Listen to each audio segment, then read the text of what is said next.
임차인에게 불리한 조항은 무효일까요? 안녕하세요. 미소부동산입니다. 임대차 계약서 작성 시 특약사항을 기재하는데요. 이런 특약까지 기재해도 되는 건지, 임대차 보호법엔 임차인에게 불리한 조항은 무효라고 하던데 어디까지가 임차인에게 불리한 조항인 건지, 오늘은 특약사항 작성 시 오해하고 계시거나 문구를 잘못 기재해서 분쟁이 일어나는 사례들을 설명드리겠습니다.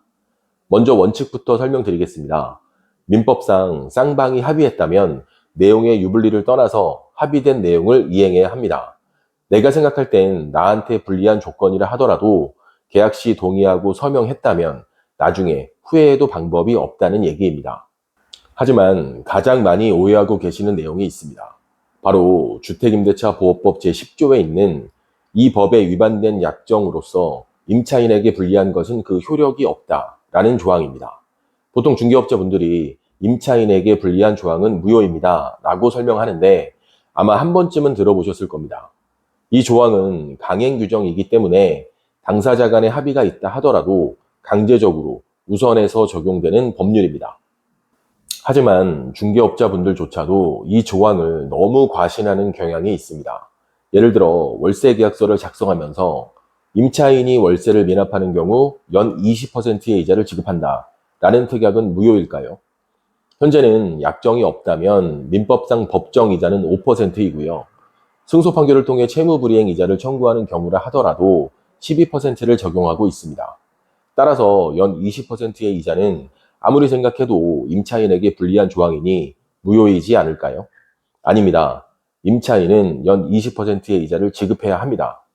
법정 최고 이자율인 20% 이내로 협의했기 때문에 유효한 특약입니다.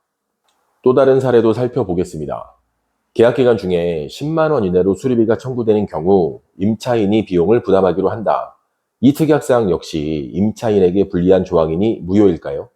역시 아닙니다. 이렇게 협의했다면 10만 원 이내의 수리비는 임차인이 부담해야 합니다. 판례는 임차인에게 불리한 조항을 간단하게 해석하지는 않습니다. 극단적으로 말씀드리면 월세 미납 시 임차인에게 연 200%의 이자를 지급하는 특약이거나 계약기간 중 모든 수리비는 임차인이 부담하기로 한다처럼 불공정한 특약이라는 점이 명확해야 하고요. 예를 들어 오피스텔을 주거용으로 계약하면서 임차인에게 전입신고를 못하게 하는 특약처럼 불공정한 위법행위일 때 임차인은 특약이 무효임을 주장할 수 있는 겁니다. 다음은 특약상 문구를 정확히 기재하지 않아서 분쟁이 일어나는 사례입니다. 전세계약서 작성 시 임차인이 전세자금 대출을 받을 수 없는 경우 본 계약은 해지할 수 있다. 이렇게 특약을 작성하시는 분들이 대부분인데요. 임차인은 계약을 해지할 수 있을까요?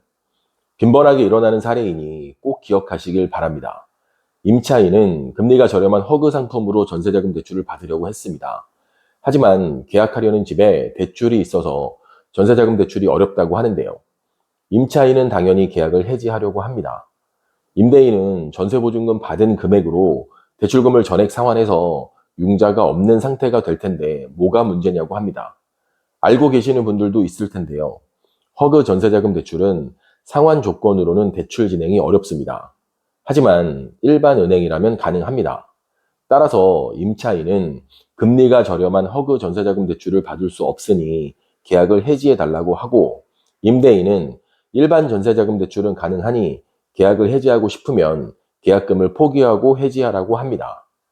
특약상 문구를 구체적으로 작성하지 않았기 때문에 분쟁이 생기게 되는 겁니다.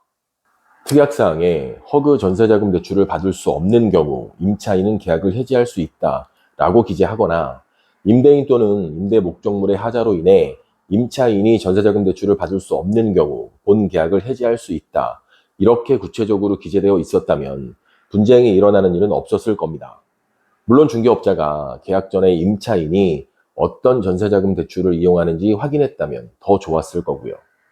마지막으로 가장 중요한 팁을 하나 드리자면, 특약사항은 최대한 구체적으로 작성하시길 바랍니다.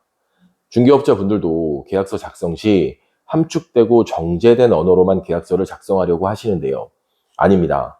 차라리 말하듯이 구체적으로 작성해야 분쟁이 생기지 않습니다. 지금까지 미소부동산이었습니다.